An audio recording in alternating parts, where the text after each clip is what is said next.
दोस्तों, चंद्रशेखर आजाद की रैली एक बार फिर से चर्चा में है। संत कबीर नगर में आयोजित जनसभा के दौरान एक ऐसा नजारा देखने को मिला जिसने सियासी गलियारों में हलचल तेज कर दी।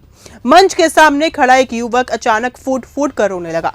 युवक की हालत देखकर सांसद आजाद खुद रुक गए, उसकी बात सुनी और वहीं से पुलिस अधिकारियों को फोन कर उसकी समस्या के समाधान का भरोसा दिलाया।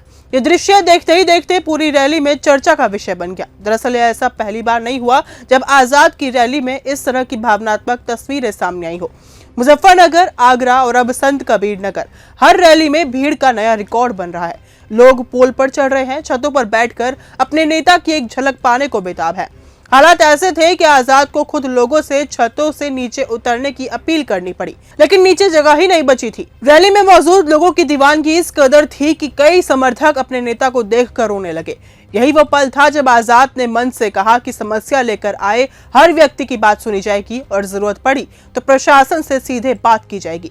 उन्होंने साफ कहा कि डरने की जरूरत नहीं है, लड़ाई लड़ने के लिए तैयार रहना होगा। रैली के दौरान आजाद ने सरकार की नहीं बल्कि विपक्ष पर भी तीखे हमले बोले हैं। उन्होंने कहा कि आज हालात ऐसे हो गए हैं कि बहुजन समाज के लोगों को इलाज के लिए संघर्ष करना पड़ रहा है। सरकारी अस्पतालों की बदहाली पर बोलते हुए उन्होंने बड़ा बयान दिया कि अगर अधिकारियों, नेताओं और उनके परिवारों का इलाज सरकारी अस्पतालों में अनिवार्य कर दिया जाए तो अस्पतालों की हालत अपने आप सुधर जाएगी। कहते हैं कि भाई स्वास्थ्य से बड़ा कुछ नहीं है, लेकिन बीमार होने पे अस्पतालों के हाल ये है। आप जाइए सरकारी अस्पताल में, डॉक्टर नहीं मिलेगा, टेस्ट नहीं होगा, दवाई नहीं मिलेगी और तमाम तरह की परेशानियां, साफ सफाई में कमी। लेकिन इसका भी सुधार है, समाधान कैसे? जो लोग कानून बनाते हैं, जो लोग कानून लागू कराते हैं, इनका इलाज आप सरकारी अस्पतालों में करवा दो। डीएम साहब का, एसएसपी साहब का, एसपी साहब का, सीओ साहब का, एडीएम साहब का, एसडीएम साहब का, इनके बच्चों का, इनका इलाज सरकारी अस्पताल में होना चाहिए। सरकारी अस्पतालों की कायाकल्प हो जाएगी और आपके सरकारी अस्पताल आपसे ज्यादा बीमार हैं।